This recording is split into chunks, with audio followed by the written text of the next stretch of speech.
Hello, ladies and gentlemen. It is here. It is time.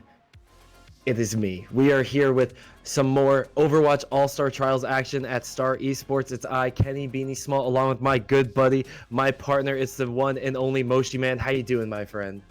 What's up, Beanies? It's me, Moshi Man. I'm here casting with you guys again for some All-Star Trials, and I'm excited to get into it, so I hope you guys enjoy. Yep, we're going to be getting into a match between two teams that have quite, in my opinion, quite good names. If you ask me, I'm quite a fan of them. Not Critical Mass will be taking on Winter Solstice today in a best-of-5 series, with the 4 maps being as follows. We will start off with Ilios, getting ourselves a little bit of a tour of Europe, make our way over to Hanamura, get ourselves onto Dorado for the escort, and then map number 4 will be Eichenwald. And then if we need a map 5 come around, we'll be going back to a control map just to finish off with a nice little King of the Hill look. So starting out here on Ilios, we've seen what Overwatch has looked like the last few weeks, Moshi Man. We know what we expect in the pro meta, but in our tournament, are you expecting to see the same kind of formations? Are you expecting the same kind of, Orisa, Sigma, Doomfist, Mei kind of shenanigans going on? Yeah, I'm definitely expecting a good amount of that, right? Like, you see a lot of variation in the DPS. Like, Reaper is kind of a flex slot depending on the map. Sometimes you see Mei in that position, right? Or Doomfist swap around with that. But you see a cycle through Mei, Doomfist, Reaper. I've seen Genji sometimes. Like, some teams have been trying to pull off. What brave soul is pulling out a Genji in this Yeah, meta? God bless that. God bless them for doing that. There was a match I was casting last week. They pulled out a Genji and they did the dive. So, well, did they do it successsily though? That's the question. They were able to attack Horizon Lunar Colony successfully. Wow. They didn't end up winning the match, but they didn't end up winning that map specifically, but they ended up tied 2-2 with the other team. So not it's completely, the little things, man. It's the little things. Completely gone. I know, right? So I'm expecting that a lot. We're probably going to see, the tanks be pretty much the same. Support probably kind of flexible. As long as you've got some healing, you should be okay. Something I'd like to see, something I kind of miss, is the glory days of one Australian madman named Junkrat. Seems like this kind of situation, I feel like someone who's maybe not, someone who's just like, oh, Junkrat's, broken, but someone who's dedicated to the hero. I want to see them whip it out and go against this double shield meta, because, without the threat of a Zarya really showing up and soaking up damage, you can just kind of dedicate yourself to shield break duty and maybe just get some cheeky little explosives off. And I kind of miss hearing his laugh go off and send that Riptire around map, getting those nice little cheeky explosive 3 pieces. Riptire is a super fun ult to see. It's huge, highly impactful, and yeah, I agree. You would think that the amount of damage that Junkrat can put out would really just break down those shields, but I don't know. Maybe it's the opportunity cost of having Doomfist, right? Like, yeah, Doomfist can just punch straight through, and that's a huge, huge factor. And it's like, what's Junkrat gonna do in your team when a Doomfist and a Reaper just dove onto your backline, and all of a sudden, Junkrat's explosive mines aren't really doing much when you get one click. So there are reasons he's not played. Ultimately, he isn't that great of a hero. But if I could, I'd love to see him played. In the meantime, though, we do have his flying counterpart, Pharah, showing up a decent bit in the meta. How are you feeling about her showing up today? You think Pharah's a priority pick at all? I was actually going to mention her in a counter pick to Junkrat, of course, because, Pharah just totally outranges Junkrat. But, Pharah also counter picks Mei to a certain degree because of her range, and Mei projectile DPS some can be difficult to hit Pharah. Especially, not at like complete pro scene rank. And I think Pharah is good on this map, especially. There's a lot of high skyboxes and some, kind of sneaky flanks you can take. And there's always the well that you can maybe even knock the opposing team into, right? Like a lot of environmental hazards for her concussion mine to take advantage of here. So I would not be surprised if we see Pharah coming out. Maybe Pharah Mercy, maybe Pharah something else, but overall still really strong, I think. Yeah, I agree too. Specifically on Ruins for the map that we're coming up on here, I think also Pharah's a very, risky pick, and just because of how horizontal this map is, if someone's a proficient Widowmaker, your lines of sight are basically a gimme for the entirety of Ruins. Everyone has to play in what feels like 3 or 4 technically corridors of line of sight, and Widowmaker can just camp them all from the nice safety of her perch and just lay down some fire. So as I say that, we do see Aspect pulling that out, possibly going with that. On the other hand, we have Dark from the side of Not Critical Mass pulling out the Hanzo. So both teams whipping out a support right now. And look at that. Convictions bringing up your Genji, Moshi, man. Right? Like, who would have thought? But they've got Hamster and Genji, and they know what they're doing on the side with Winston, so they're going to try to dive on that backline. Yeah, the few times I have seen dive recently, I've seen it's kind of weird to have dive going on without Diva. You know, we grew so used to it because she was just a must pick for so long. As I said, oh, already getting a pick, right? One kill. Yep, Jay the Great picking up another, possibly as Hanzo's putting up a hell of a good fight here. Water responding with a kill down on the Winston, but Hamster does come out on top just barely. I believe he had 4 HP at the end of that, so very close. Water, on the other hand, though, picking up 2. Mint Jewel Pod picking up 1 as well, and the fight going over to the side of Not Critical Mass, looking like they're just going to finish this up, secure first fight win, and start collecting some percentage for themselves. Seriously, that was pretty insane. We saw Water kill, or at least be involved with killing each member of the opposing team. Like, oh, yeah. He dove onto the Water he dove deadly onto the force. Excuse me.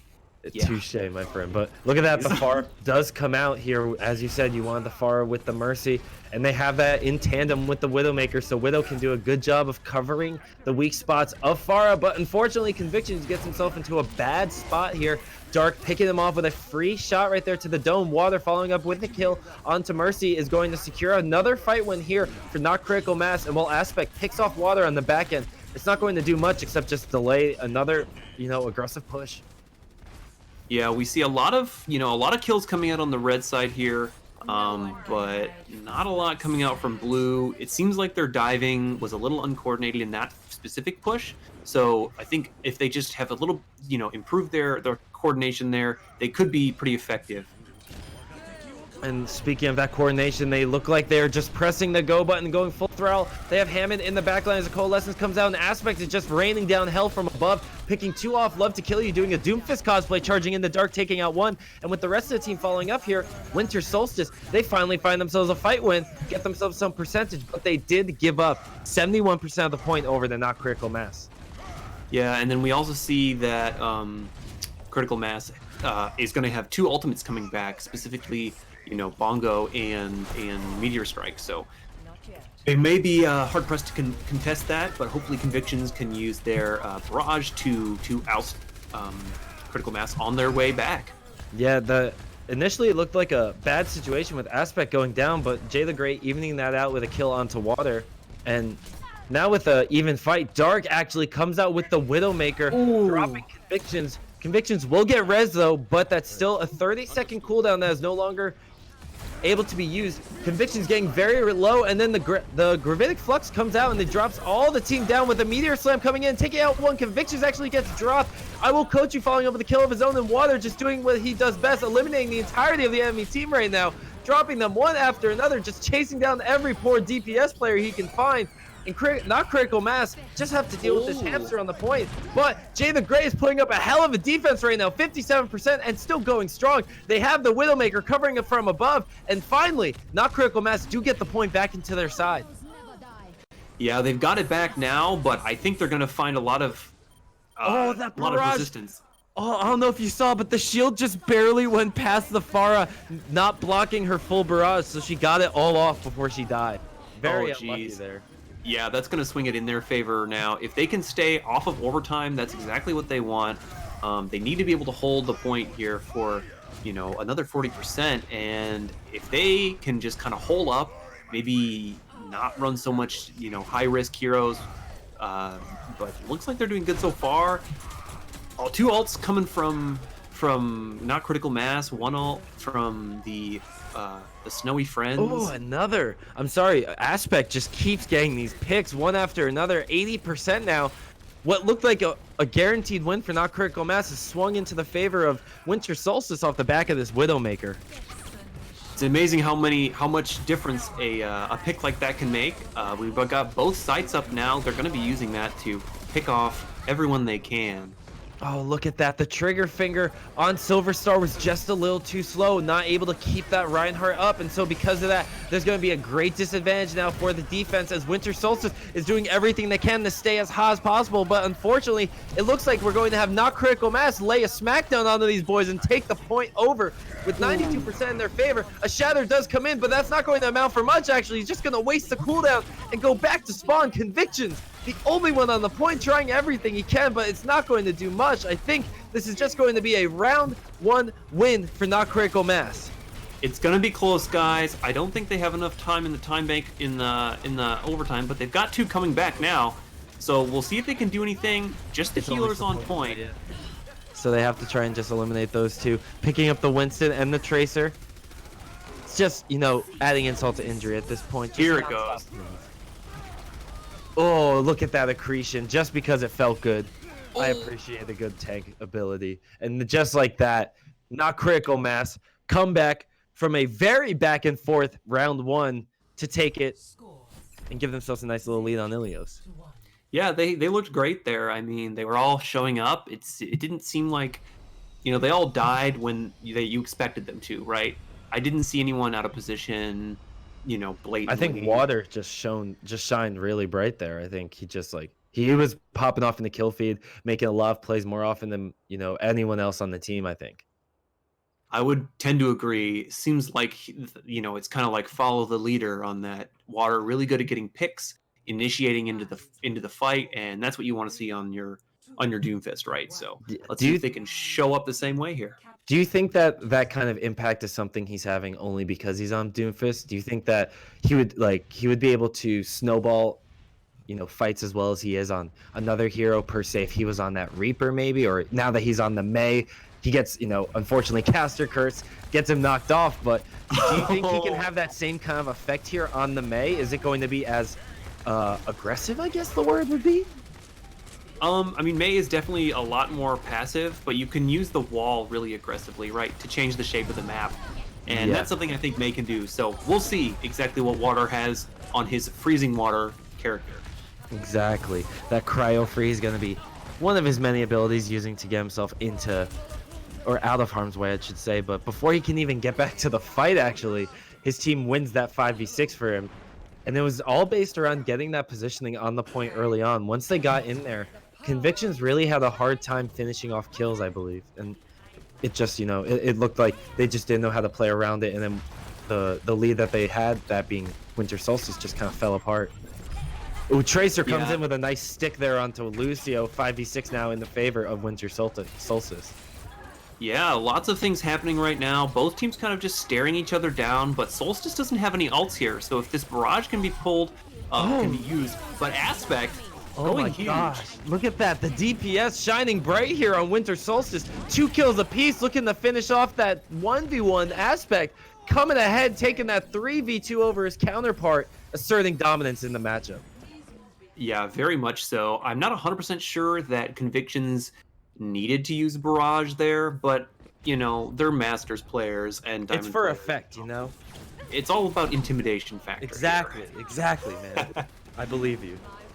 So hopefully they can build, you know, that Tracer ult back up, and they're going to have Flux potentially, so could be a close fight. Still no ults really on... Jay going down. Yeah, Jay going down. He was a little too aggressive with that positioning. Dark punished him very well. Picking up another kill with no tanks here left on Winter Solstice. Gonna need another miracle coming in from the DPS, but Dark actually being the one to take that for himself. Picking up 2 kills with the Death Blossom. Finishing off a 3rd right here, and that's gonna be Critical Mass coming back here, swinging the fight into their favor. But man, Moshi, these fights, they're just back and forth. It's such a give and take between them. Yeah, it really is. You know, they're on their ultimate rotation. We see both teams have the gravitic flux, but we're gonna have the damage bongo from Love to Kill, but the defensive ult from Galadoran. So could be all about timing here for that defensive and offensive ult. But now we have also Barrage. Here it comes. Oh my gosh, look at that Barrage. 3 coming in, and Darkman finished him off, but that's not going to be just enough. He's the only one on the point right now. Mercy resurrecting their champion because she has earned that right, picking up a nice fight win for the team. And again, the DPS for Winter Solstice putting the fight on their back.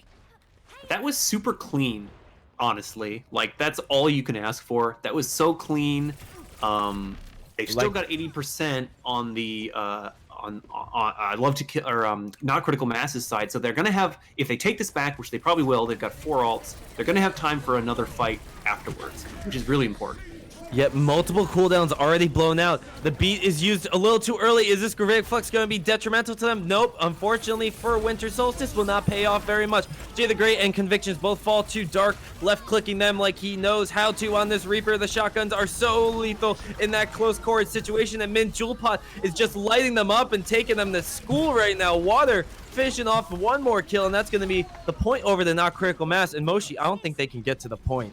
Yeah, there's not quite enough time. We see the hamster on the back line. Yeah, he's gonna die really quick. Jay almost going off the ledge. Now he's frozen. That could be huge. That could be huge, and then the stick goes on the Lucio. This is exactly what Winter Solstice need to turn the fight around. 2 kills going into their favor. The spawns are coming back. Reaper pops his ultimate just to finish off that far, and that's going to be overtime ticking down, but the Winston's going to come in, and he does not have Primal Rage nearly ready to go, but the Winston can do what he can best, and that's just soak up damage. Water, though, taking out one. Dark finishing off another, and the fight, it was close. The stall, it was valiant, but the map is going to go over to not critical mass. Seems to be that way, giving them the 2-0 on round 1 here on Ilios.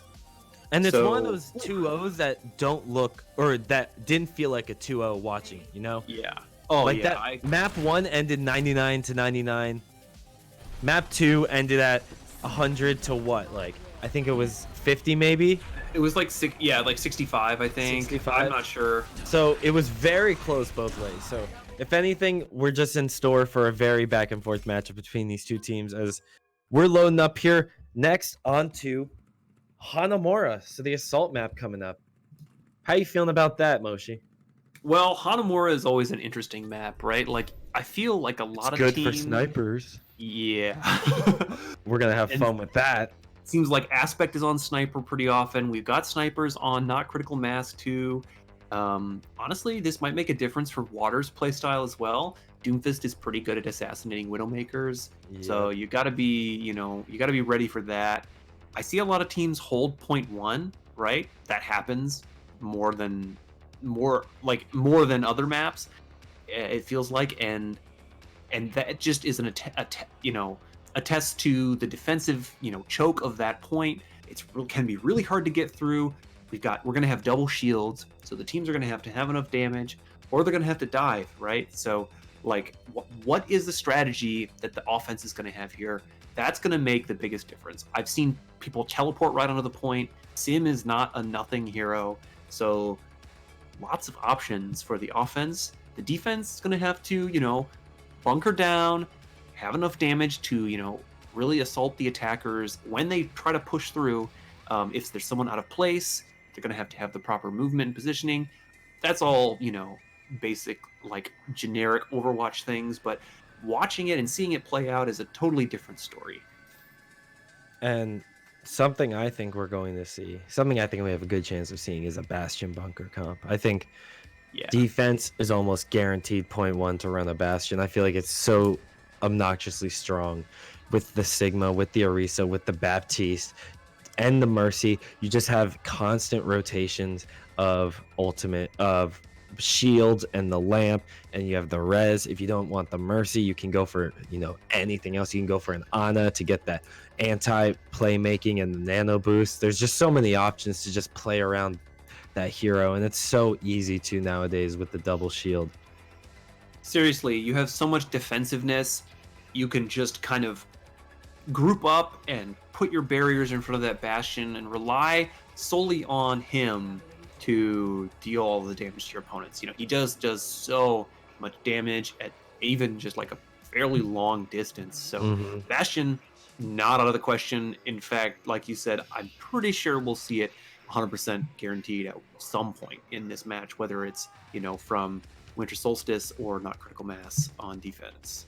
And you brought up a good point that Bastion, you can just throw all your marbles in that basket and not have to rely on many other damage sources coming in. So having your other DPS going on May, something Water obviously showed to be comfortable on, that could be exactly what you need, because once you have that Mei, you have the CC, you have the wall, you have your own sustain, so that's less focus on you, more focus on your Bastion, and you provide constant utility with that slow. I feel like whipping out that Mei would be so clutch. Or in the case of what we're seeing right now from what looks like Winter Solstice, oh, excuse me, not Critical Mass, is a Pharah Mercy counteract, excuse me, standing side by side with that Bastion. How do you feel about that? Far Mercy can take, a ton of, like, take advantage of the huge amount of, skybox you have here. There's a lot of range across the first part of the map. It might be questionable, but it might be a meta pick. Like, they could be really comfortable on those heroes. And I don't know. I'm not 100% sure what they're thinking here, but we saw effective Pharah play on the last map. So Yeah, I think if she can set up, a nice crossfire or something, we don't have to talk about that concussive blast that they just used. But they're on the point now, though. They Yep. used that sim turret or Yeah, the look at that. teleporter. Just jumping right into it, using the sim teleporter and taking almost 2 ticks just on the verge of that. But Min Jewel Pod steps onto the point and they step off for a brief second. That gives up that tick. Unfortunate to say the least for the defense, and the offense is loving every second of this. Even if they go down after this fight, that's so big for Winter Solstice right there, picking up 2 ticks on the point. I will coach you trying to just corner these 2 demons in his point, but the Lucio will boop him out of that safety, and with Mint Jewel Pod, and I will coach you the only 2 on the point. I don't think there's going to be much left. The Bastion just needs to die or get out, and he chooses to end his poor robotic life. Well, that was a quick first point. Oh yeah, very fast. I think that was pretty exciting, though. Sometimes we see that sim teleport strat just not work. Sorry, speaking of fast, look at where they are right now. Are they just pushing through onto objective B with that sim teleporter going along the outside? The Far Barrage comes in though from behind, Nice. and Dark carrying the fight right there for the defense, picking up 3. And that initial offense looked very promising, but Dark had other plans.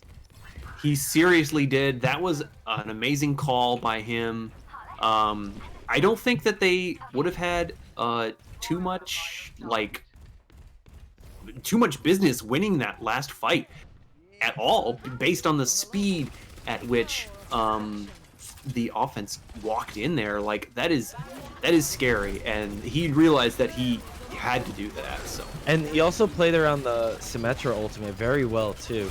We'll get back to that, because that was a beautiful boop right there from Galadoran, bopping both the tanks off of the high ground. Unfortunately, they will fall onto the point and start taking control of it. Orisa will drop the bongo with that gravitic flux thrown down, but the beat is perfectly timed, counteracting any damage coming in, and that's going to be the offense's time to strike, eliminating all the threats standing in their way. There's a Moira, there's no longer a Sigma, and with the Lucio getting to the point last, I think we're going to see Critical Mass get themselves, Winter Solstice get themselves very far here on point B. they're going to have to deal with this spawn advantage, though. We've got the freeze. They're already at almost at 3 ticks, and there's the fight. They've won the round 1. Winter Solstice, 4.5 minutes left on the clock for them.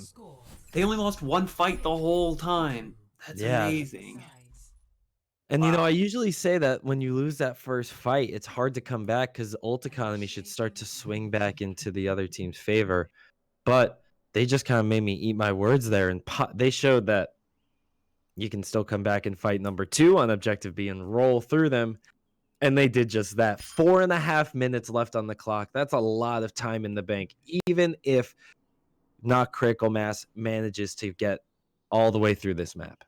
Yeah, that's a ton of time. I think something that really contributed to their ability to roll through, Pharah, I forgot exactly who was on Pharah, had to use that barrage to catch up. Instead of using it to give themselves the advantage, they had to use barrage to make themselves even with Winter Solstice. And that, they were already behind, and the fact that they tried to put themselves even, good play, right? But then having the follow-up is the next step, and that can be difficult when you don't have the ults that you try to charge in first point. That speed of the take on first point barely allowed them to charge any ults. So again, we see Pharah coming out on the defense, this time from Aspect on Winter Solstice. So let's see if they can be as effective on offense as Winter Solstice was. Not critical mass pushing on round 2. And here we have another Symmetra coming in. Different hold coming out here, though. Looking to still stick with that Bastion, and that Symmetra was very well dealt with, eliminating the teleport. It looked like the defense was very well prepared. Winter Solstice knew that was coming. They definitely did. It's a popular strategy. A little bit of a famous one. A little well-known, And sneaky teleport going in, looking like the Chengdu Hunters now, actually. I like what they're thinking, though. They're trying to go on the high ground to, be across the map from this Bastion. Hopefully they can walk through and now just walk to the point. This is almost like a manual teleport as opposed to a real push. But a barrage comes out, killing almost the whole team. Oh my god, that was 5 people all dropped. Literally a 2v6 coming out there between Aspect and Toxin. And oh man, not only does that hurt your morale because you got 2v6, but you spent so much time rotating there, and now it was all eliminated by 2 heroes. That's it, 2. That's insane. Like, I almost feel like they didn't expect Farah to have barrage that quickly. Personally, I didn't really either. Yeah, but that damage raining down hell. They were so grouped up trying to move through that teleporter. She's having it's down again. Look at that. Went down again. Aspect is getting it every single time. They're focusing on that though. That's crazy. Now they're trying on the point though, seeing if they can get somewhere. Yeah, look at that. They're just doing everything they can to try and defend this, but oh my gosh, another barrage. Aspect, my god. Jeez, Aspect knows exactly what he's doing. Break that down for me, Mr. Moshi. Break down what Aspect is doing to this team right now. Well, as we can see on Not Critical Mass, they have almost no hit scan, no long-range interaction, and they are at the mercy of this Farah's damage. She can just spam with the damage boost to get that ult charge so quickly. Already at 60%, we might see another one coming out in this fight, but a ton is going on right now on the point. I think there's a damn good chance we see another one come out unless his teammates have some other thoughts on the matter. Aspect, though, raining down hell, picking up 2 kills. In the meantime, Detective 12-year-old was just trying to get some fun in as well, but Aspect is just hogging all the attention, all the kills. Another barrage ready to go. This man is absolutely unstoppable. Seriously, I really think that Not Critical Mass should consider their team composition right now. They need something to deal with Farah. It might be too late. They've only got 1 minute left, but they're doing their best to try to combat it with the Sigma Shield. Might not be enough in the crossfire from this Bastion. Dark actually was at 5 HP, and finally we see the Farah dealt with in some way, but the shield missed! Aspect picking up 2 kills after a misplay by the Sigma, and with the rest of his team following up beautifully. This is going to be a lost fight for the offense. Water trying to finish off 1 kill, does pick up Silver Star. There will be a res, I believe, and with 30 seconds left, there's only 1 fight left for the offense. And there's only one thing the offense can do right now is run to the point as fast as they can, dump all of their ultimate cooldowns exactly, know exactly where they need to put them, and just kill, just kill everyone on Winter Solstice. So see if they can do it. Scary, You've got though, 15 seconds left. the 2 ultimates that are available amplify damage. That makes Aspect even deadlier. That makes 12-year-old even deadlier. These 2 are just reining it in. The 2 DPS putting the team on their back and absolutely destroying right now. Not Critical Mass has no answer to what Winter Solstice is throwing at them. And after a back and forth control map, Winter Solstice set their foot in the ground and they dominate Halamora. They have crushed this round, and I feel like we have potential, for them to do this the whole time, right? They're used to the attacking and defending kind of meta. Maybe they just weren't warmed up, but here's the beautiful play of the game from Aspect. Man. Even through the wall. That's hilarious. That's hilarious. That just adds insult to injury, man. You can't get any protection. You're not safe anywhere from Aspect on the Farah. That was very well done. Oh my god. Well, that was beautiful to see, though. It's wonderful to see great Overwatch play and Aspect, and of course, his supporting hurt healer on Mercy. Extremely well coordinated, and that's exactly what we want to see here. Beautiful. Yeah, I don't have any other words. Yeah, Aspect was just kind of running the show. When your Pharah is able to control the pace of the match, it can feel so overwhelming for the opponent, because that Pharah, when she's dominating, it feels like you can't do anything to stop her. And let's face it, not critical mass, you pointed out multiple times, they were shooting themselves in the foot over and over again by not running any sort of hit scan, even though we've seen them comfortable with putting their characters on hit scan heroes. So right, we didn't see Widowmaker at all. No Widowmaker at all.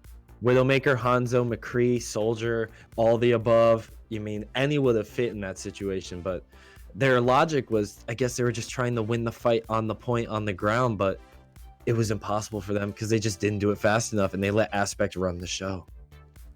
Yeah, that's really tough. Maybe they're not used to playing in a Pharah Mercy kind of meta. They just weren't ready, and Winter Solstice recognized that, and that's another good thing, right? Like, if you don't recognize your opponent's weakness, you can't win matches either. So good job to Winter Solstice for sticking with that plan and showing how effective it really is. Yep, and so we'll be getting onto our map 3 here very shortly, which, for those of you who were paying attention at the start of class, will remember it's Dorado for our escort map. So Dorado, this is another map that has a lot of sniper-friendly locations. Pharah especially has a lot of fun. First point, a lot more Pharah-friendly. Second point, I think you'll see a lot more snipers, but what are your thoughts? How are you seeing this play out, Moshi? Yeah, I mean, we're going to see, like, probably the double shield like usual. We've seen Orisa Sigma. We've seen how locked in they are on that. And also Winston, though, I mean, we've seen some dive coming out alongside the Genji. I don't think that's necessarily what we're going to see on this map. Not really. Hey, you wanted Genji, you said it.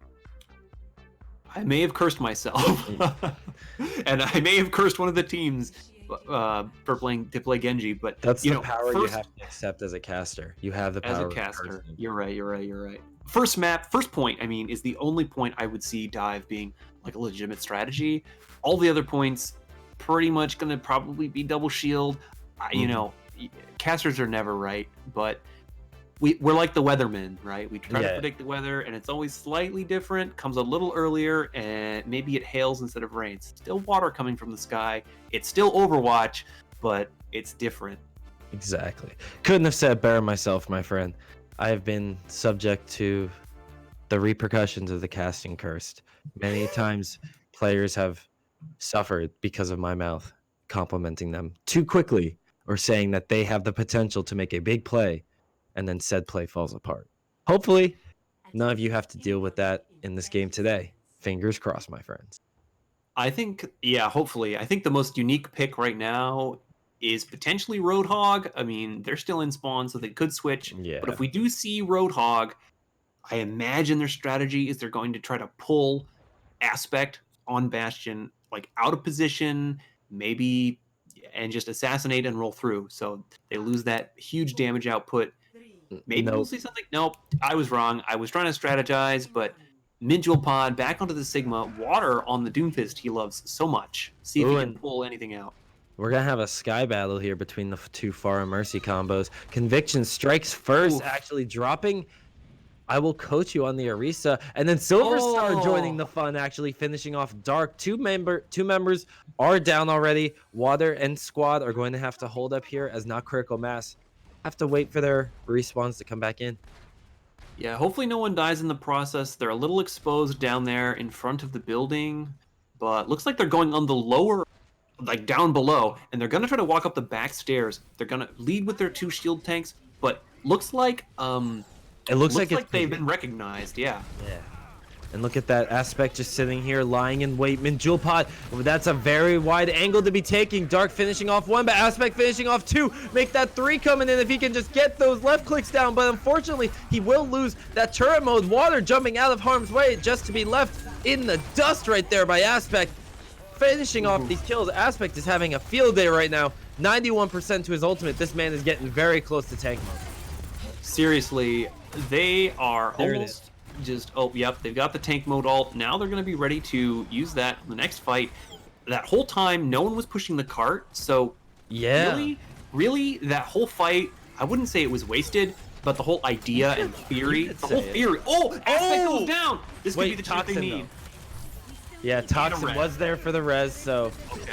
Let's hold our horses for the time being, unfortunately. That Bast is back up, though, shooting through the amp field, and Silver Star getting the kills, but Aspect decides to drop that tank mode for some reason, just for good measure, I guess, but Silver Star getting a little too aggressive right there, will fall to the Moira Orb, and this cart is still being pushed by two very valiant support players who will end up paying for it with their lives. I mean, they really had to get it through that choke point. You know, everyone knows that that arch is kind of a milestone. Yeah. Like it's almost like a tick on a control map. It's already going backwards though, so they're gonna have to deal with Aspect behind this shield right off the bat. I wonder what they can do to push through here. You know, we see. Oh, looks like they're just gonna walk underneath and walk. Yeah, they're just walking underneath. They just decide to go right through the front door, and they're greeted there by their counterparts. Convictions does fall first. He actually drops using his own barrage. Unfortunate circumstances right there. I will coach you in Galadorian getting some kills right there. Water finally showing up in the kill feed for the first time this matchup, and we will finally get not critical mass moving throughout objective A, and I think they're going to get the rest of it uncontested. Definitely. I wouldn't want to waste my. I wouldn't want to feed any alt charge to not critical mass at this point in time. Oh, Water. Jay didn't get the memo, I guess. Sigma. No, he's a little far up. Probably gonna be. Nope, he's still alive. Yeah, I'll blame you for that one, Moshi. Okay. Convictions picks up a kill right there. Gravik Flux thrown down, and Dark actually the one laying up the kill feed now. Laying down those left clicks, that nice McCree buff, feeling so clean on these characters. Just holding down left click, Min Jewel Pod finishes off one. Convictions trying to do his duty right now. Coming on the backside, dropping down onto the supports, and he will end up falling. Yeah, looks like not critical mass is using their momentum now to kind of take as much space as possible. That's exactly what you want to see from your team, so they know what they're doing. There's people on the cart right now, but looks like Winter Solstice is going to have a bit of a resurgence here if they have anything to say about how far critical mass is pushing this cart. Moshi, Jay has Gravik Flux, and Dark is about to get High Noon. Can it happen? Oh no, just missed the timing. Oh, here comes the High Noon though. Yep, comes in, picks up two actually. Water finishing up a third right there. Make that a fourth as Toxin goes down. And again, the DPS, the stars of the show here, lighting up the kill feed, securing the fight wins, and moving this cart throughout objective B. Not critical mass looking really strong right now. We saw them falter a couple times right on the first point, but they just had to get their head in the game, get a little bit back, you know, get their attitude back on positivity here. And they're taking it all the way to point 2. Probably going to see a point 3. Convictions uses that Wraith form just to get to the point, and Orisa blocking the bongo so well. He was so tunnel visioned on taking out the ultimate, he didn't focus on his targets. Oh man. And that's going to be objective 3 going in, start of objective 3 here for the boys over on Not Critical Mass. It's a pretty even fight if we look at ultimate charges right now. Water coming up on alt, Galadorian, and then Mintual Pod, all gonna have all their alts pretty soon. But you gotta watch out for the bongos from Love to Kill You and Toxin. Probably gonna have speed maybe by the next fight, but not if Water takes them out. Man, Water sure is threatening, sure is deadly. Gotta watch out for that water. Yeah, you can just drown. Exactly, that's actually a real unfortunate time. High Noon does come out though. Not picking up any kills. Water does in fact pick up one, so Water is a deadly little force right here, going for a second. Does get dropped actually, but Dark will finish off one. The beat comes in as the Gravitic Flux is thrown down. Coalescence used in response along with the bongo. That duo is so deadly. There is so much damage to come out, but unfortunately the bongo will go down and the beat will fade. Mint Jewel Pod picking up multiple kills. This fight looks like it's in the favor of Not Critical Mass. They just have to keep the target focus up and secure these kills. Yeah, they've got the spawn advantage. They're here trying to get, get everything else. Dark finally goes down. It's a 3v3 right now, but again, if they get back from the spawn, they can contest this no problem. They just can't let Winter Solstice not Critical Mass have any ground. Yeah, and Galadorian taking the fight right to Jay the Great, dying valiantly. The support who goes out taking them off tank with him is a support I'll take on my team every time.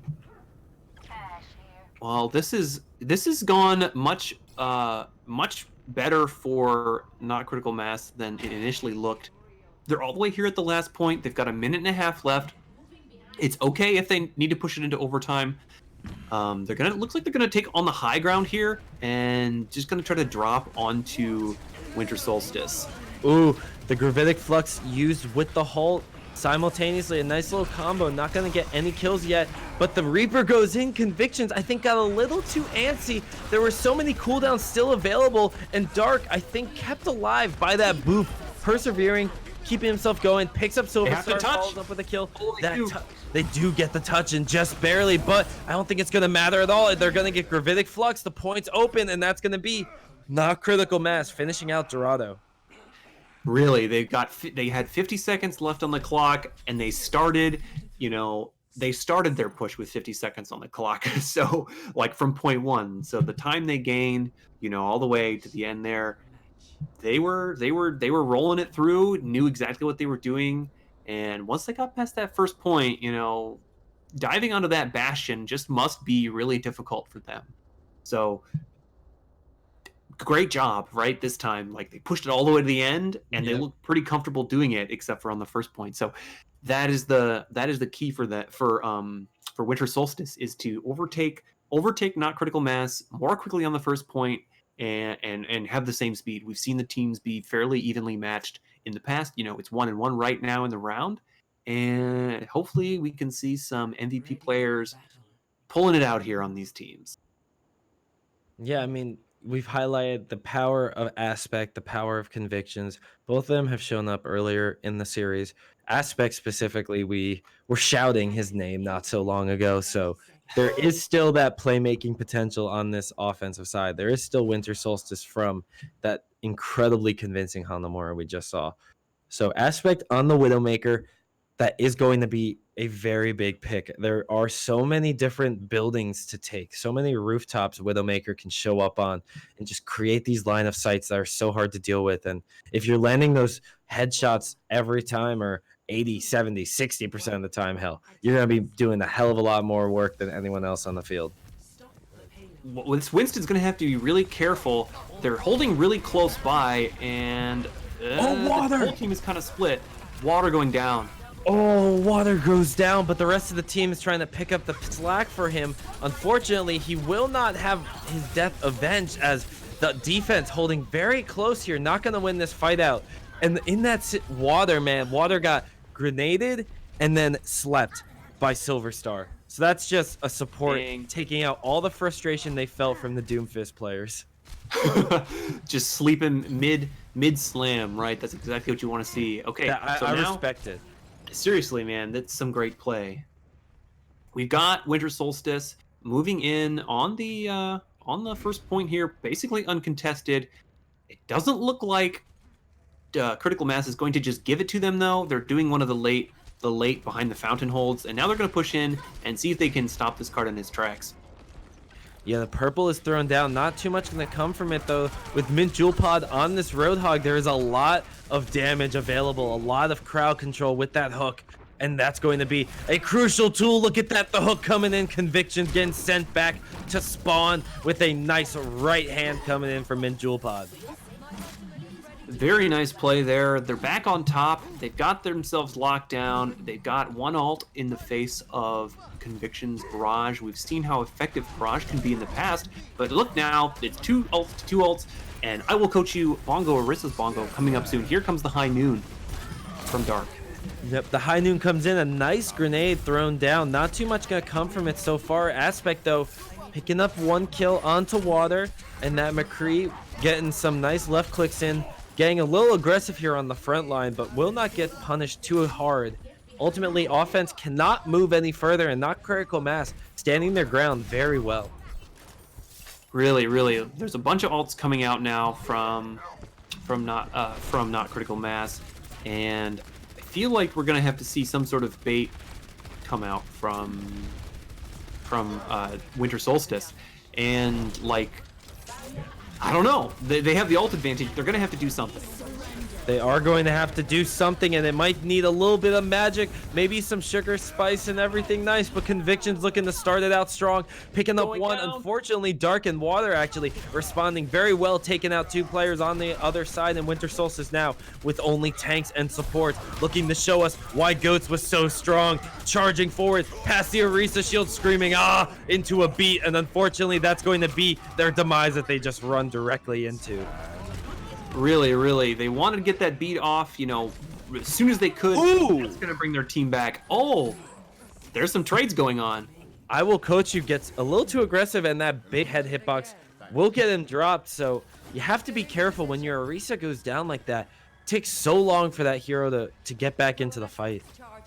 They do have a Lucio, though, so hopefully, you know, he's getting taxied all the way from not going to be punished, yeah. From the point, yeah. So good strats there. They know what they're doing concerning that, and it's going to be a 6v6 fight here with 2 ults on the side of not Critical Mass. Ooh, Aspect! Fat High Noon right there, coming in clutch, picking up 2 with Convictions, and then taking in 1. Aspect and Love to Kill each getting themselves a few more kills, and that High Noon swinging the fight around for them. And just like that, Winter Solstice getting themselves onto point B here of Dorado. Well, that was huge. Like, that was so clean. They used 1 ult and they just walked in. And that's exactly what you can all you can ask for. Oh, look at the shatter. He gets it past the shield, but that's a little too aggressive right there. The rest of his team is way too far behind. And oh man, this defense, they all got the short spawn, so they all got back so quickly. I think that, you know, not Critical Mass was smart to contest there. I don't think that Winter Solstice expected everyone to get the short spawn. And you know, that's a tactical play from not Critical Mass, right? They all died on point. They were like, die on cart, die fast. And ooh, here comes the grab. Yep, grab dragon combo. We all remember this from quite a few metas ago. It's still just as effective.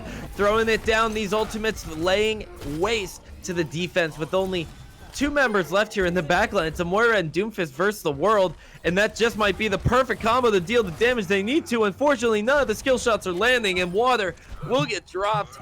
The offense finally making their way through this point, and Winter Solstice, they have some life left in them. That was quite the stagger there on Water. You know, we've got some heroic DPS players here. If you want to vote for a heroic DPS player, take a look at the MVP poll. Oh yeah, these players are fighting for your love, your affection, and your MVP votes. So make sure you pay up with at least one of those, because they are doing such a good job at that bow line, using that coalescence. As we all know, Moras love to do a DPS tool. Unfortunately, though, the rest of his team may not have gotten that memo, and Water actually gets a little too aggressive there. It does fall. Conviction's picking up bow line. Oh my gosh, this fight just trickled down one after another until finally it fell apart. Seriously, that turned around so quickly. I thought that, you know, not Critical Mass had that fight, but there were enough people walking back from the spawn on the side of Winter Solstice that they're able to cap point 2 with 2 minutes remaining. Yeah, but I gotta wonder. I don't think Winter Solstice are going to be able to get to the end of this point faster than not Critical Mass was able to. So going forward, not Critical Mass, you know. Water getting quickly picked out by High Noon there. Imagine just shooting Water with a pistol, Lamau. Like, who would do that? Come on, dude. The shatter comes down. A beat in response. Very nicely timed right there. Count shatter. And that's going to be, yet again, over-aggression. Playing party pooper to this offense. Man, we've seen the fight go back and forth so many times. I feel like not Critical Mass has overextended into the offense a fair number of times. This is not going to be one of those times, and they're going to have a solid hold with like a minute left on last point. And I think that they are in a position that they want to be. We've got 2 ults on their side, but only 3 ults. We've got the Grab Dragons on the side of the snowy people. Not only do you have Grab Dragon, you have Grab Dragon Coalescent. So if you wanted to delete a group of people, that would be the way to do it. A lamp is thrown down, then the Grab is used. Dragon taking out multiple members. Silver Star using that Coalescence as well. And that's going to be time ticking down. Not Critical Mass already have themselves the time bank advantage. It's just a matter of can they stop this capture. And it's not looking very promising as the Winter Solstice is showing up and sending Summer back packing. these boys and girls are ready to do some damage, and they just need to finish off these last few members. Water is on the point, though. Here comes a bunch of ults. Like, I don't know. It looks like that Not Critical Mass may be able to defend here with their spawn advantage. It's 3v3 now. Yeah, I mean, that spawn advantage is just so hard to deal with. And ultimate comes back. That's the bongo being used. And oh man, bolt line getting so incredibly low, barely sustaining. They can't C9. Up a little fire, and there's no way to C9 right now. They were too close to the car, and that's going to be the defense holding out with time ticking down. That's going to be Not Critical Mass taking a 2-1 series lead here on Dorado. Oh, wow, that was so close. Amazing plays from Not Critical Mass. I don't know what to say. I don't really know what turned that fight around. It was just good Overwatch. I honestly think it also might be poor target focus from Winter Solstice. I don't think that they were really coordinating who they were shooting or who they were trying to kill. And when it comes down to that stall situation, you need to make sure that you're aware of, the priority targets to eliminate, so eliminate those low movement threats first. You eliminate that Orisa, you eliminate the Sigma, and then you turn yourself towards, a Lucio or whatnot. So if they don't have that down pat and straight, you're gonna have issues, and we just saw it right there, man. Yeah, that looks like that might have been what happened, and good job on Not Critical Mass for capitalizing. They stalled out the point. They didn't even have May. They didn't even have to go Diva to like stall the cart that long. They just walked back from the spawn and were able to win the fight with their superior skills. So amazing plays all around. I mean, Winter Solstice did an amazing job that time too. Like, they brought it all the way to the end, and they had a bunch of insanely clean fights. Like, this is a close match. This is amazingly close. So It's a very close match, but these two teams have shown they have their weaknesses. We saw Not Critical Mass, faltering a little bit at the start, getting a little bit tripped up at the starting line. They had trouble pushing into Hanamura in general, and Eichenwald, like Hanamura, and is a hybrid map. It has that assault feature to it in the first point. So are we going to see Not Critical Mass run into that same kind of struggle here on Eichenwald? We definitely could. Convictions is getting swapped out. We still have Aspect in, but now 12-year-old is coming in. I don't think 12-year-olds are old enough to play Overwatch. I don't know. Hey man, they are allowed with the parents' permission. Is Overwatch teen? Nice. I think it's at least rated PG-13. Yeah. It's because the ratings are like E, E10, T, M, A. I think those are all the ratings. So it would totally be teen, I think. Right? Yeah, I think it'd be teen or M because there's actual guns. So like Soldier and Reaper and McCree has a pistol. Like, see, like E10 is like I think of E10 games as like Kingdom Hearts. Like, that's an E10 game. Right. Yeah, exactly. Like, there's edgy anime boys kind of thing. But like, there's no blood or anything. He's just smacking shadows with a giant key. So not too intimidating. All right, I have looked it up. Overwatch is rated 12 and up. Wow, look at that. So this kid can play. Shout out to Detective 12-year-old. There we go. Also, if you've played the new Kingdom Hearts, then imagine just running around for hours and just hearing Donald always talking about the ingredients he wants to find in this area. Oh my gosh. That's the most frustrating voice line spam ever, let me tell you. Personally, I haven't played Kingdom Hearts, so I'll just put that out there that I haven't enjoyed that series. I'm a diehard fan of that, and I love it. I love the game. Story can be very confusing, but I love the game. Another game I'm a diehard fan of is that new Call of Duty that just came out today. So shout out to that. Need to get my hands on that on PC because it has that crossplay feature now, which is cool. Nice. Well, maybe Overwatch will have crossplay sometime too. A few reminders, guys. Overwatch on the Switch crossplay? Let's go. No. Right? Vote for your MVP. Instead of playing Overwatch on Switch, vote for your MVP in the chat, guys. Or you can do both. Why not? Well, you can always play Switch on the go, right? While your Switch is cooling down from trying to handle running Overwatch, you can vote for your MVP of the series so far. My vote would probably go to Aspect on Winter Solstice, just because I think he's having a bigger impact on his team's success. compared to Water, who I think Water does have impact, but not nearly, as profound as Aspects is. Yeah, I think that Winter Solstice has gotten used to water. Like they're drinking, they're hydrated now, right? Wow, So you gotta stay hydrated. Speaking of which, I need the hydrate. Everyone in chat, take this as your hydration reminder. Drink your water, guys. Anyways, we're moving on to Eichenwald here. Yep. We talked about how they have to push into the point through that choke point. The choke's pretty similar to Hanamura. You have the side, you have the high ground, like the cross above the bridge, and you have the kind of the barrier below. So probably going to potentially maybe see a Bastion. The sight lines are kind of long on this first attack for a Bastion on defense. Doesn't mean it's ineffective at all. Bastion has damage, that goes a mile. So, and he's going to be behind 2 shields. Imagine if he had his own shield like he did in the beta. So we'll see what the teams come up with here on the offense. We might even see Farah again, right? So just flying over the rooftops right to the point, kind of flanking around the bunker that the defense may set up. So Water on the Bastion, as expected. Yeah, you talked about, Bastion on these defensive hold for these assault maps. It's so easy to just set them up, hold down that fort, bunker down, and support your Bastion as best as you can. And Dark on the Farah has been making a lot of plays, so having him alongside the Bastion is a very nice second threat, because when the team is too busy focusing on the Bastion, they're not going to be shooting at the Farah Mercy. And if they're shooting at the Farah Mercy, then there's going to be some people not looking at the Bastion. Right. It makes like this natural pincer tactic, right? Where both aspects, both sides of the pincer are strong enough. One is evasive, like the Farah Mercy, and one is just bunkered up, right? To not take as much damage and be melted. So on the offense, looks like they're going to go onto the right side, maybe even up the stairs.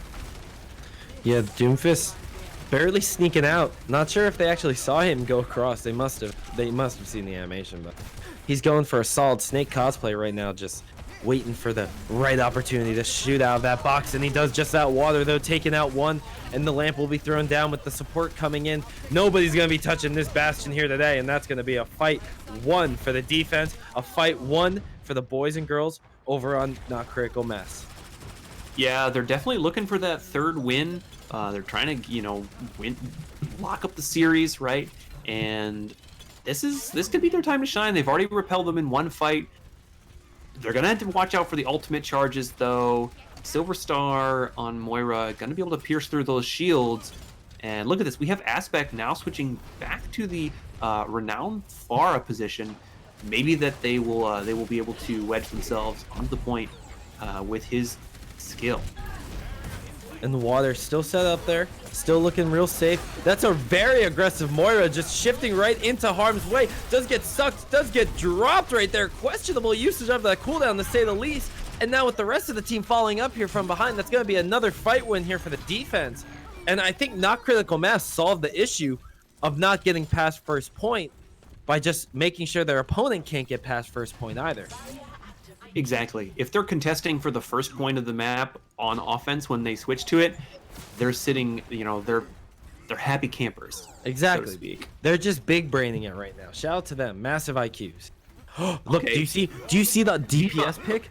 Do you see the DPS pick? Junkrat. Let's go. It's the Junkrat, baby. I talked about it. See it, and now it's coming out. I'm a Our big hero fan of is Small here. Hero. Look, Yes. we also have Jay on the Diva. They're trying to wedge themselves into the point. Looks like Water has realized that they have enough damage mitigation that they're going to have to change locations. And look where the Reinhardt is. They're taking the back stairs, and they're going to try to assassinate, come from behind the shields, potentially. They're threatening it, that's for sure. Yeah, they're going for a sneaky little trick play here. Not sure if they've been Here they go. out. And, ooh, the rotations do come out. Very well done. And that's exactly what they needed to do. The barrage comes in. Dark taking out one, looking to take out two. Diva flies up just to be a little bit of a nuisance, and that will be a Farah, but I think she paid her dues before falling down to the death. And now with the Bastion going into tank mode, he gets eliminated by asking for a barrage, a massive barrage, but it's not big enough. There's still 4 members left on the point, and that long, drawn-out offensive push amounts to not even a single tick, Moshi. Not even one. Beanies, I don't know what to say. That was a huge effort, and it was well coordinated, but Not Critical Mass knew exactly when to rotate. Yeah, It's that's like they're very- watching the stream. It's creepy. Eyes. Exactly. But now here's their final attempt, right? Yeah, the last fight here. Water getting that amplification matrix. That Bastion's gonna be charging up his ultimate so fast, shooting anybody through that ultimate. And Reinhardt trying to go up from behind and be a sneaky assassin. Charging off the point. He gets the mercy. Oh my god, I can't believe it. The mercy is dropped by the solid snake Reinhardt, and now the rest of the team is just trying to lay it down onto them while they're covering behind the payload. The gravitic flux comes out, and that cheeky little bit of assassination may have been beautiful to watch, but it's not going to be enough to secure a fight win. All they get is a tick and a half, and that will be all they will end up with here on Eichenwald, as Not Critical Mass managed to hold strong on the defense and just have to deal with these stalls. Tracer attempting to stall, right? Like, we could see something, but... Oh, we got 4v6. Can they get the picks they need? Aspect going down, and the rest of the team starting to fall. Yeah, I don't think they're gonna get very much farther. The offense tried, but they couldn't finish these kills off, and Dark, just for good measure, laying that barrage into them. And with a tick and a half taken by Winter Solstice, Not Critical Mass are set up for a 3-1 victory here if they can just push through Eichenwald. They sure are. I believe in them. We've seen them push, you know, all the way to the end. Moshi believes in them. I believe in the Critical Mass. He believes, damn it.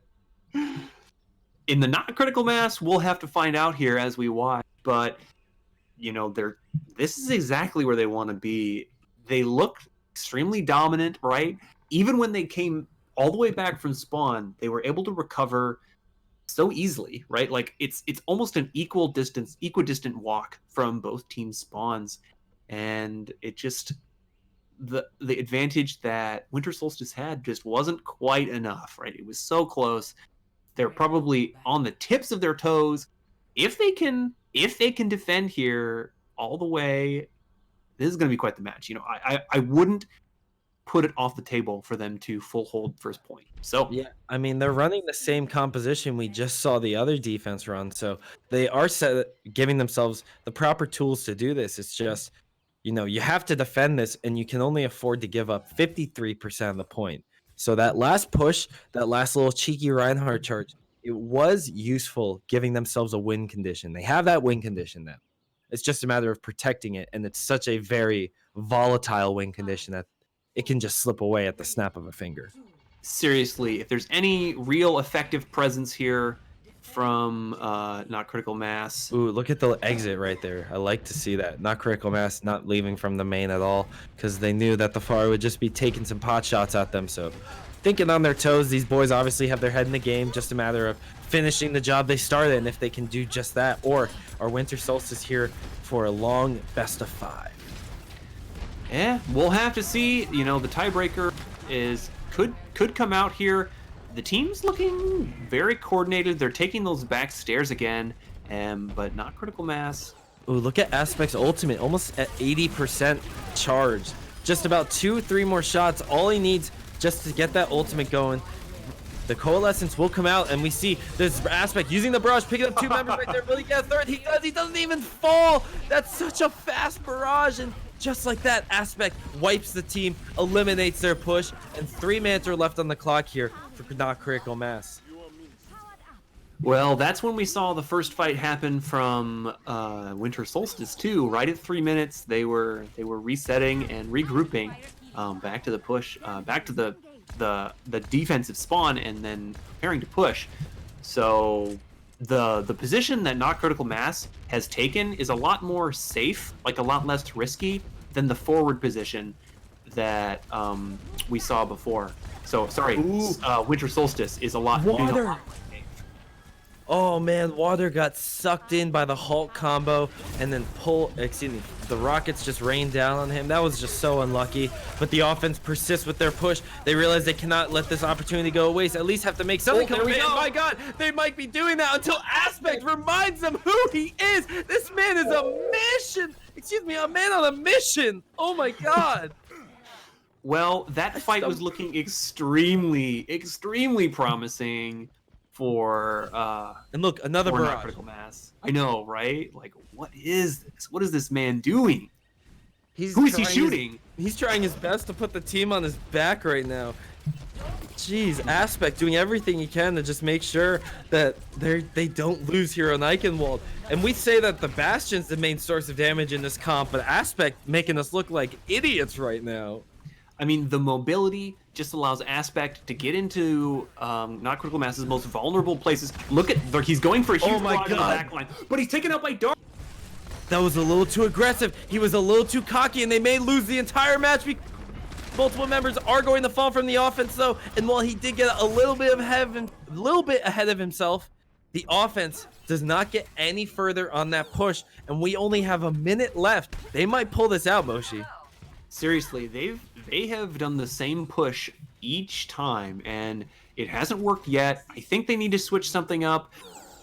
Why don't we see hit scan? Why don't we see hit scan? I mean, it might not deal with the Pharah directly. Maybe they just don't have the players that are comfortable on it. But pressuring the Pharah is huge right now. It takes so much pressure off the supports and the tanks. I feel like they should just switch their comp. You know, they've got a ton of ults. Now is the time to go. I think they can get ticks right now, though. They've got that Mei wall and the Mei ultimate, but Water actually goes down. Yeah, Water not getting any value from that Mei. The Gravitic Flux thrown down along with the beat, but no value coming from that either, and that's going to be the off. Looking so lost. Their DPS are down. No more available. And Water, who just spawned, is their only hope coming back from spawn, but nobody is even looking at the Pharah. Nobody has sight lines on her, and that's going to be the Orisa falling. Your Moira coming down as well. Min Julpa doing everything he can on the Sigma, but that's not going to be enough. Mei coming back, doing everything else she can, if she can even touch the point. And she does. Ooh. She gets her with the Blizzard. Will there be anything coming from it? Dark shows up. Can Dark get the ultimate off? He has it. He has it available. And he uses it, but he gets directly impacted by Aspect. Oh my god. They did. What is happening? Look at this. The stall comes in mid-Julpod, and the tank line are coming to the rescue. The DPS may have done just enough if they can just hold this out a little longer, but now there's a Hammond on the defensive side as well. Oh, this is just back and forth action between the two teams, and the full respawns are in. We have 6 members on the offense showing up, and they're gonna take it. Not critical mass. What are you doing? They won. They did. I can't believe they did that. Oh my god. I don't even know. But that was beautiful. Aspect coming out with amazing plays, but in the end, it doesn't even matter.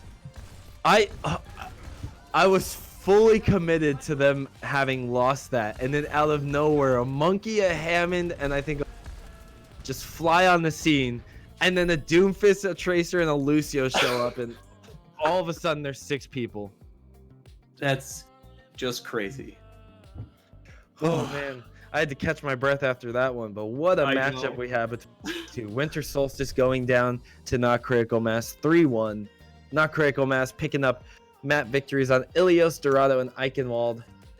Very nicely done by them. A little bit of a stutter step on Hanamura, but bounced back and showed us that they came here to do some damage. They showed it. They showed Winter Solstice who was boss, and that was an insane last-second touch there. I believe we saw I Will Coach You jump onto the point as Winston at just the last second. And, you know, if he would have just chose his hero a half a second slower. Right? It's those little things. Like, oh my god. Whew. Yeah, and we're actually going to have the opportunity to get some perspective on that, to get a little bit of an insight on that situation here. We have Water joining from Not Critical Mass. Hey, Water, how you doing, man? Hey, what's up, man? So, I'm out of breath from that last fight. I want to know how you and the team are feeling from that last what felt like 5 minutes for that overtime. Yeah, that was wild. I touched last second with Freeze. So and then I got like a couple kills there, and then our Monkey just jumped in. We were able to just keep touches, and we swapped to faster heroes. And we're able to. It's not, fights like that are always like nerve-wracking, Yeah, I gotta wonder, what did it sound like in the comms during? Oh, we were yelling. What were you guys saying? Was there any direction? We're just yelling. We're just yelling. Hammond. Yeah. Ball. Hill far. Yeah, we're just yelling, basically. It comes all down to instinct. Yeah, pretty much. Yeah. So backtracking a bit, throughout the series, you guys, it looked pretty back and forth between you two, but Hanamura, you guys really stuttered. It looked like. What was so difficult about that offense for you guys? I don't know. We I don't know, we had a hard time with just dealing with like the bastion and the whole bunker setup, and we tried to TP on some point, but they kept breaking it really fast, so we kind of just stood there, and then we tried to flank around, and we didn't even know that Farah had barrage, and she just rolled us, got us so fast so many times. Like, oh my God. Like we got like we even tried like on this last map on Icon, we tried to go around, you know what I mean? Like through the buildings and try to limit how much poke she got, and she still had it like almost immediately. So yeah, that was pretty crazy. I've got a question too. I saw that you guys were, being really impacted by Aspect on the Farah. Yeah. What was there any thoughts about like maybe switching to a hit scan DPS to try to combat that, or? Yeah, a little bit. Yeah, we were thinking to put a Dark on McCree a couple times. He asked if we should go McCree or if we should just run Pharmacy back or just stick with like a Reaper May or whatever. Right. So maybe just not as much confidence on McCree as on the Far Mercy kind of thing. Oh well, he's confident on it. I don't know. We just decided to just roll with it, I guess. Well, it worked out for you in the end. Great job here. Yeah. You're 3-1. Yeah. Yeah. And so, I mean, outside of that, you guys look pretty dominant. I mean, Dorado had a little bit of a close end there, but ultimately you guys pulled out that victory there. So what do you think was really the it factor? What turned it on for you guys after that Hanamura loss? Because, I mean, Dorado, you guys looked pretty dominant, and then Eichenwald, you came out with that full hold that really just kind of, it felt like it shut them down until Aspect breathed new life into them with Farah. Yeah. I don't know. We just kind of like, we just said, let's just play what we normally do, I guess. Like, I always feel like on Hanamura, at least personally, like when we do like stuff like that, it's always a little iffy, with like strats like that, especially on 2CP against like bunker, try to TP stuff. So it's always a little shaky, but I feel like we're a lot more like solid on other stuff. So I think we just played well. Yeah, I gotta agree, man. You guys did play well. So, you got any other questions for my man here, Moshi? I think I'm all out of questions though, but maybe if you had a player that you would nominate for your most valuable on your team in this series, who would that be? On this series, I said Galar Dark. Yeah, he popped. So. Yeah. Is that's your Lucio player? Yeah, Lucio. Hey, Lucio makes a huge impact, right? Like healing and beating and amping all at the same time, like the right times is. Hey man, it feels like Lucio players don't even play main; they're just Lucio. Like he just plays Lucio. Every team needs one Lucio bot. Like he's our one trick, our dedicated one trick. He's always on the flank, You gotta respect it. And when those Lucios go out there and they just Widow because they're just sick and tired of only getting to play Lucio, you gotta. So thank you for joining us, Warth. No Congratulations on the victory tonight, man. Thanks for coming out. GG's to you guys. Have a good rest of your night, man. Thanks, man. You too. And so with that, I think that's it for tonight's installment of the Star Esports Overwatch All-Star Trials. So once again, I've been Kenny Beanie Small. My man Moshi here gonna close himself out. Thank you guys for enjoying our voices and have a good night. I got one last minute announcement for you guys. Galladorin, the Lucio player that was just shouted out by Water, is the viewers MVP of the match. Whoa, look at that. Shout out to the Lucio player. I know, right? I hope you guys all voted in that and enjoy this series here at Star Esports. I've been Moshi Man. I'll let Beanies completely finish signing himself off while I go take a sleep. Okay, you go take a sleep. I'll go take a breather. You guys go take a break and come back to Star Esports next time we got some more Overwatch for you. See you soon.